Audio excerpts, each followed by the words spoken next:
어린이집은 3살 때 갔어요. 3 3 살 살 때. 때. 근데 그때는 3살 음. 때는 다른 친구들도 말을 잘 못하고 좀 그렇죠.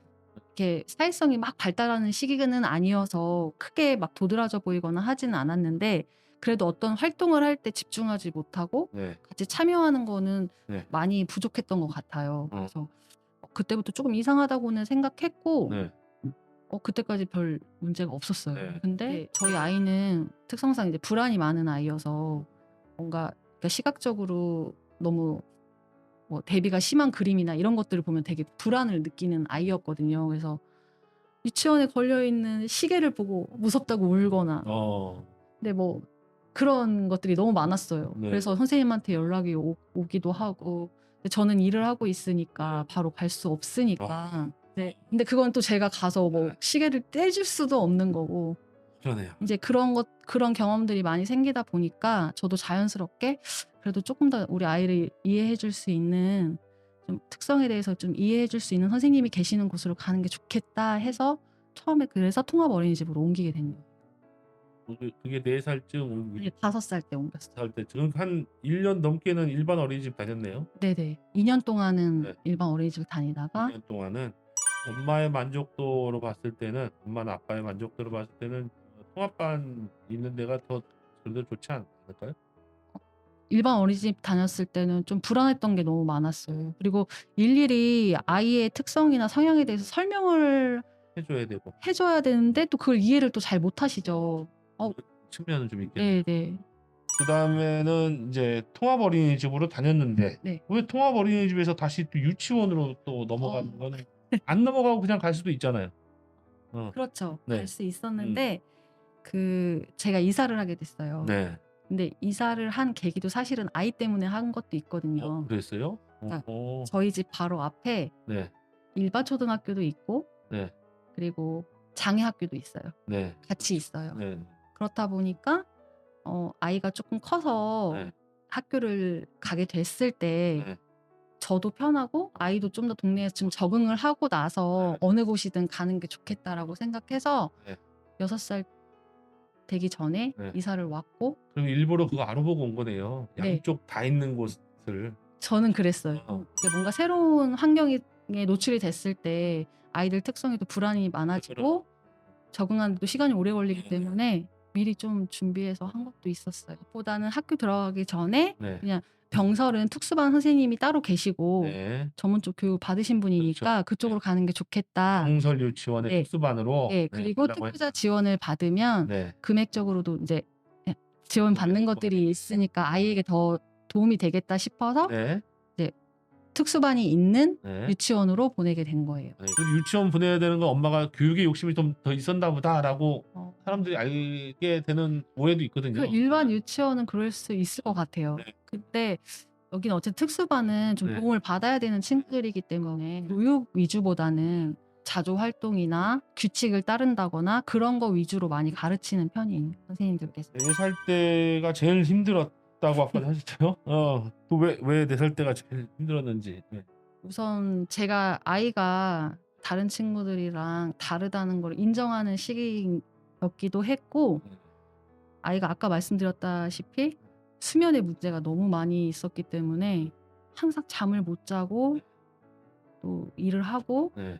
엄마도 지금 일을 하고 있고. 네. 그렇기 때문에 그게 가장 힘들었고, 그때는 지금보다 오히려 더 상호작용이 안 되고 본인의 요구가 안 되면 네. 뭐 다른 식으로 표현을라도 해야 되는데 네.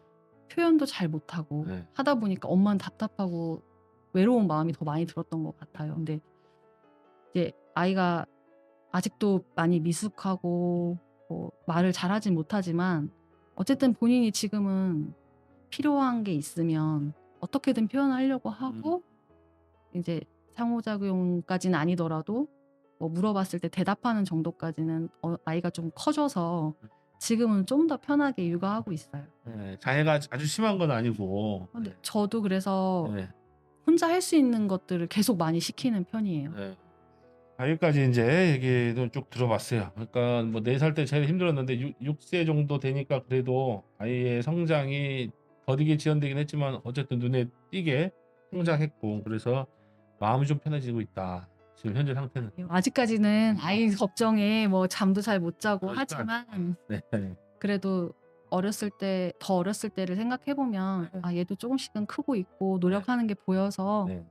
네 다행이라고 생각하고 있어요. 부가 스트레스 때문에 정신과 상담도 받고 네. 약도 드시고 하실 때가 4세쯤이었어요, 그러면? 네. 지금은 이제 안 먹게 됐어요? 1년 정도 먹고 네. 끊을 때가 좀 힘들었어요. 어. 다시 지금도 그리고 뭐 아이 때문에 너무 스트레스 받거나 신경을 많이 쓰면 막 가슴도 쿵쿵거리고 뭐 네. 불안도 많이 생기고 이렇게 하기는 하는데 네. 저도 이제 시간이 지나다 보니까 네. 좀 내 마음을 좀 다스리는 법도 생기고 네. 이렇게 되면 또 다르게 푸는 방법도 생기고 네. 저도 자꾸 푸는 방법을 좀 노력해서 찾는 중이에요. 그래서 어쨌든 약을 끊은 네. 끊었어요. 다행이네요. 제가 찾아보니까 비슷한 사람들이 많더라고요. 사례가. 많죠. 엄마들이 정신과 상담을 받거나 약을 먹기 시작하는 게 요즘은 많이 그렇더라고요. 맞아요. 좀 희망을 드릴 수 있는 건 고때가 좀 피크니까. 맞아요. 받아들일 시기. 그렇죠. 그럴 때 받아들일 그때가 가장 힘든 시기. 거기서 한 2-3 년만 지나도 아주 좀 많이 좋아진다 그래도 그때에 비해서. 다 아이마다 달라 가지고 말하기가 좀 그런데. 저 그리고 말하고 싶은 게 네네. 있어요. 네, 언제든지. 네네. 네. 이런 느린 친구들을 키우는 어. 엄마들한테 하고 싶은 말은 네. 너무 센터나 네. 뭔가 아이의 능력을 키우려고만 다니지 말고 네.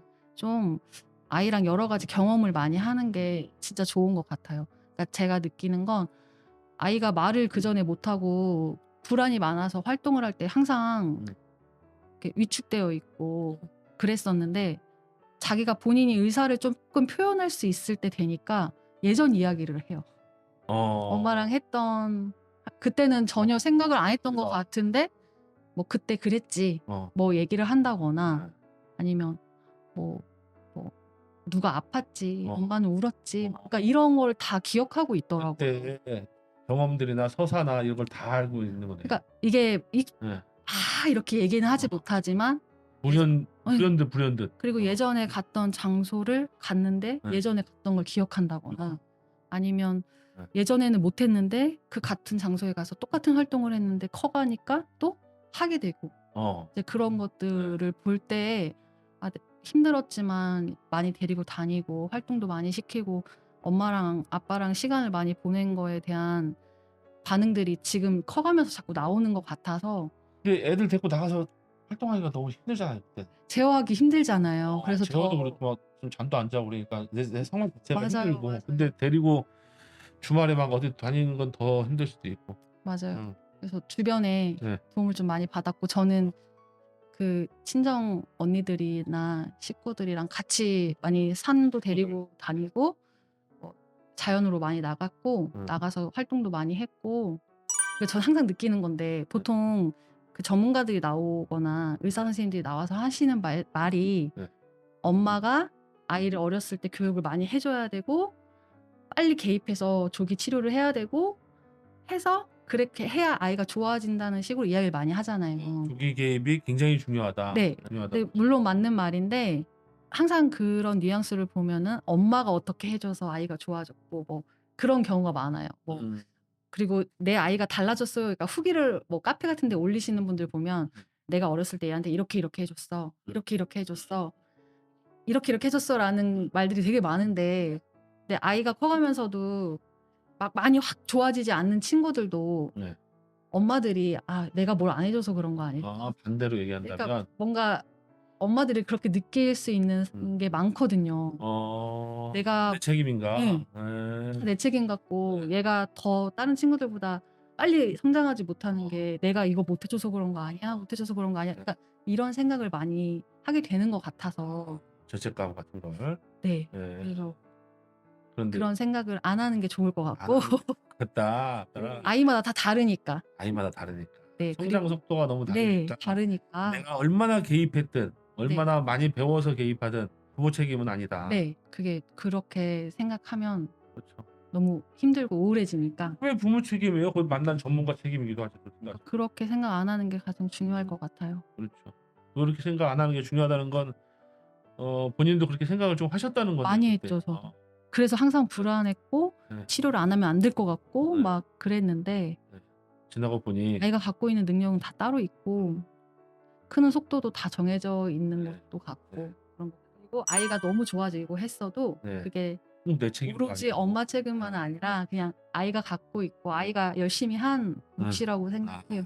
아이의 힘이었다. 네. 네. 알겠습니다.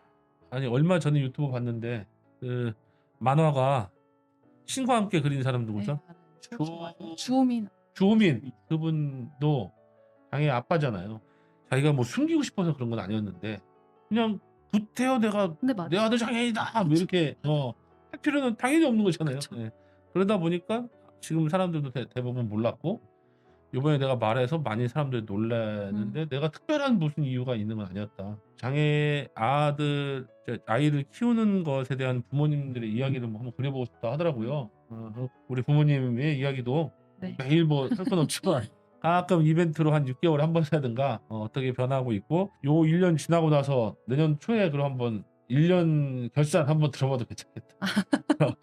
어릴 때부터 성인까지 우리가 제일 중요한 건 어쨌든 자립할 수 있게끔 지원하는 거잖아요. 온전히 혼자 살 수 있게끔 지원할 수 있는 방법들 같이 한번 의견 나눠보도록 하겠습니다. 감사합니다. 감사합니다.